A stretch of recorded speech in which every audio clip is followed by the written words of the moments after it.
আসসালামু আলাইকুম এভরিওয়ান, সবাই কেমন আছেন? আজকে আপনাদের সাথে খুবই মজার আরেকটি রেসিপি শেয়ার করছি। সেটা হলো বুটের ডাল দিয়ে মুরগির মাংস মোড়া। আমি ব্রয়লার মুরগি দিয়ে করছি, আপনারা যে কোনো ধরনের মাংস দিয়ে করতে পারেন। এটা মাছ দিয়েও খেতে অনেক বেশি ভালো লাগে। তো চলে যাচ্ছি রেসিপির মূল পর্বে। আমি এখানে নিয়েছি হলো 1 কাপ বুটের ডাল। এটাকে ভিজিয়ে রেখেছি প্রায় 1 থেকে 1.5 ঘন্টা পর্যন্ত। এটা ভিজে কিন্তু ফুলে ডাবল হয়ে গিয়েছে।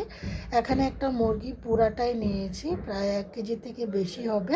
রেগুলার কাট করে নিয়েছি, বেশি একটা ছোট করে নিই। চুলা ফ্রাইং প্যান বসে দিয়ে দিচ্ছি সয়াবিন তেল। গরম মশলা এখানে একটু বড় এলাচ, একটু স্টার এনিক, একটু জয়ত্রী আর 4-5টি বড় এলাচ, 2-3টি লবঙ্গ আর দিয়েছি দারুচিনি আর তেজপাতা দিয়ে এগুলোকে একটু ভেজে নেওয়ার পর 8-10 সেকেন্ড তারপর দিয়ে দিচ্ছি মুরগির মাংসগুলো। আমি ব্রয়লার মুরগিটা ভেজে মশলার সাথে রান্না করছি। এতে করে ব্রয়লার মুরগির ভিতরে যে একটা বাজে স্মেল থাকে, একটা গন্ধ থাকে, কিন্তু সেই গন্ধটা কিন্তু চলে যায়। আপনারা যদি অপছন্দ করেন, আমার মতো এভাবে মাংসটাকে গরম মশলার সাথে ভেজে নিলে এটার মধ্যে যে গন্ধটা সেটা চলে যায়। একটু হলুদও দিয়ে দিচ্ছি। আর আপনারা যদি গরম মশলা দিয়ে ভাজতে না চান, হলুদ দিয়ে ভাজলেও কিন্তু এটার গন্ধটা কিন্তু চলে যায়। একটু হলুদ আর শুকনো মরিচে গুঁড়া দিয়ে মাংসটা আমি ভেজে নিচ্ছি। এতে করে খুব সুন্দর একটা ফ্লেভার বের হবে। মাংসটা ভাজা হয়ে যাওয়ার পর এখানে হাফ কাপের থেকে একটু বেশি হবে পেঁয়াজ কুচানো দিয়ে দিচ্ছি। আমি আলাদা করে মশলাটাকে না কষিয়ে মাংসের উপরে সব অলরেডি মশলা এক এক করে দিয়ে দিব। তো আপনাদের যদি আমার রান্নাটা পছন্দ হয় সেইভাবে চাইলে রান্না করতে পারেন।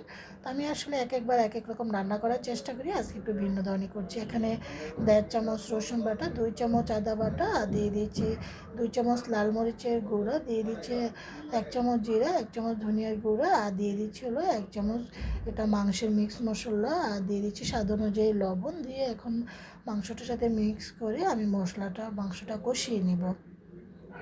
চুলাটাকে মিডিয়াম টু হাই ফ্লেমে রেখে আমি এই কাজটা করে নিচ্ছি। তো এইভাবেও কিন্তু করা যায়, এটা আমাদের কোনো আলাদা কাঁচা গন্ধ লাগবে না। চুলাটাকে লো ফ্লেমে রেখে আপনারা যখন মাংসটাকে কষাবেন, তখন দেখবেন ভাজতে ভাজতে মাংসটা থেকে অলরেডি খুব সুন্দর একটা ফ্লেভার বের হতে শুরু করবে। এটা এত সুন্দর একটা স্মেল বের হচ্ছে। প্রত্যেকটা মশলাই কিন্তু আমার হাতে তৈরি করা ছিল, শুধু হলুদ মরিচটা ছাড়া। এভাবে করে মাংসটা মশলা আমি লাল লাল করে ভেজে নিয়েছি। সে ভিজিয়ে রাখা বুটের ডালটাকে আমি ধুয়ে ভালো করে তারপর এখন দিয়ে দিয়েছি। তো এভাবে করে বুটের ডাল দিয়ে যে কোনো ধরনের মাংস বা মাছ রান্না করা হোক না কেন, খেতে কিন্তু অনেক ভালো লাগে। এটা রুটি, পরোটা, নান রুটি, লুচি, প্লেন ভাতের সাথে তো খেতে দারুণ লাগে। লোভনীয় এই রান্নাটা আমি আমার মতো করি, আপনাদেরকে দেখাচ্ছি। মশলাটা আমি আমার পরিমাণ মতো দিয়েছি। মাংস এবং ডালের পরিমাণ আপনার পছন্দ মতন মশলাটা অ্যাড করবেন। মাংসটা এবং ডালটাকে ভালো করে আমি কষিয়ে নিয়েছি। চুলাটাকে একেবারে লো ফ্লেমে রেখেছি। এতে করে যখন ডালটা মাংসটার সাথে ভালো করে কষাবেন, তখন কিন্তু ডালটা যে কাঁচা স্মেলটা সেটা আর থাকে না। এটা ভাজতে ভাজতে দারুণ একটা স্মেল বের হয়ে আসবে। যখন বের হয়ে আসবে তখন কিন্তু আর কষানোর দরকার নেই, তখন আপনার পানি দিয়ে দিতে পারেন। আমি এখানে গরম পানিটা অ্যাড করছি, আপনার নর্মাল টেম্পারেচার পানি দিতে পারেন। তো এখন আমি পানিটা আমি পর্যাপ্ত প্রায় 1.5 লিটার মতো পানি দিচ্ছি। ডালটা যেহেতু সিদ্ধ হবে, তো এখন নেড়ে চেড়ে দিয়ে ঢাকনা দিয়ে ঢেকে আমি রান্না করছি। ঢাকনা টুটিয়ে দেখাচ্ছি, টক বড়িয়ে কিন্তু অলরেডি ফুটে উঠেছে।